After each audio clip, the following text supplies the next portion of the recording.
एक अधूरी प्रेम कहानी। प्रेम, लव, स्नेह कितने प्यारे शब्द हैं ना। हाँ, मगर सबके लिए नहीं, कम से कम प्यार में ठुकराए गए या धोखा खाए लोगों के लिए तो नहीं। आज हम ऐसी ही दर्द भरी प्रेम कहानी या यूं कहे कि एक अधूरी प्रेम कहानी आपके साथ साझा कर रहे हैं। एक लड़के को एक लड़की से प्यार हो गया। नहीं, सच बात तो ये है कि एक गरीब लड़के को एक अमीर घर की लड़की से प्यार हो गया। लड़की के प्यार में पागल लड़का अपने आप पर काबू न रख सका। एक दिन उसने लड़की को प्रपोज कर दिया। सोचिए आगे क्या हुआ होगा। आपने बिल्कुल सही समझा। अमीर लड़की ने उसका मजाक उड़ाते हुए कहा, तुम्हारी पूरे महीने की कमाई और मेरे एक दिन का खर्चा एक बराबर है। बस इतनी ही बराबरी है हम दोनों में और बाकी सब जमीन और आसमान जैसा है। तुम सोचते हो कि तुम जैसे किसी से मैं शादी कर सकती हूँ। मैं तुमसे कभी प्यार करना तो दूर, ऐसा सोचना भी पसंद नहीं करूंगी। इसलिए मेरे बारे में भूल जाओ और अपने स्तर की किसी और को ढूंढो और उससे शादी करो। सोचिए कि आप किसी से बेपनाह प्यार करते हो और वो आपको इतनी निर्दयता से शब्दों के तीर आपके प्यार भरे दिल पर छोड़ दे, कैसी हालत होगी आपकी। बेचारा गरीब लड़का आहत होकर खून के आंसू पीकर वहां से सिर झुकाकर चला गया। इतनी कठोरता से ठुकराए जाने के बावजूद पता नहीं क्यों लड़का उसे कभी भी भुला नहीं पाया। शायद सच्चा प्यार ऐसा ही होता है। एक दिन वह गरीब लड़का और अमीर लड़की गलती से एक शॉपिंग मॉल में एक दूसरे से टकरा गए।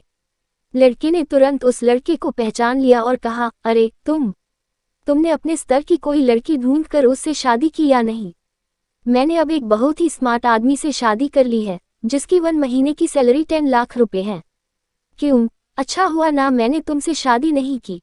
लड़का उस लड़की की अब भी परवाह करता था। वो उसके दर्दनाक शब्दों उसने आज भी पहले की तरह ही सुनकर अपने आंसू रोक लिए और कुछ नहीं कहा।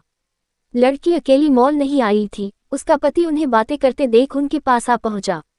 लेकिन इससे पहले कि लड़की कुछ बोल पाती, उसके पति ने तुरंत उस लड़के को पहचान लिया जिससे वह बात कर रही थी और कहा, सर आप।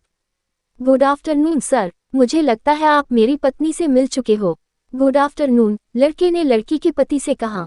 फिर पति अपनी पत्नी लड़की को बोला, डार्लिंग, मैं चाहूंगा कि तुम मेरे बॉस से मिलो। ये 100 करोड़ के उसी प्रोजेक्ट के स्पॉन्सर है जिस पर मैं काम कर रहा हूँ। लड़की सिचुएशन का यू टर्न देख हैरान रह गई। अब साफ दिखाई पड़ रहा था कि न तो उसकी आंखें नहीं मुंह कुछ भी कह पाए, ऐसी स्थिति थे। लड़का बस मुस्कुराया और कहा, ठीक है मिस्टर, मुझे जाना होगा। मेरे पास करने के लिए बहुत महत्वपूर्ण चीजें हैं। आज आपको देखकर बहुत अच्छा लगा। आपका दिन अच्छा रहे। कुछ देर के लिए पति पत्नी बस उस लड़के को जाते हुए देखते ही रहे। लड़की ने झटके से उबरने की कोशिश करते हुए अपने पति से पूछा, क्या वाकई में ये तुम्हारा बॉस था? हाँ डार्लिंग, काफी विनम्र व्यक्ति है ना, लेकिन उनके जीवन के साथ काफी दुखद कहानी जुड़ी हुई है। उन्होंने एक बार मुझे कहा था कि वह एक लड़की से प्यार करते थे, लेकिन उसने उन्हें छोड़ दिया क्योंकि वह तब गरीब थे। इस वजह से उन्होंने जीवन में कड़ी मेहनत की और क्योंकि वह होशियार है, वह सफल हो गए। अब वह एक करोड़पति है जो एक महीने में लाखों डॉलर कमाते हैं। लेकिन मैं ये जरूर कहूंगा कि वो उस लड़की से एकदम सच्चा प्यार करते थे, इसलिए वो आज भी अपने जीवन में आगे नहीं बढ़ पाए हैं। उन्होंने अब तक शादी नहीं की है। कोट, पति उसके गुणगान गाता रहा। पति ने कहा, कितनी खुशनसीब होती वह औरत अगर इस भले आदमी से शादी कर लेती। पत्नी पूरी तरह से सदमे में थी और एक शब्द भी नहीं बोल सकी।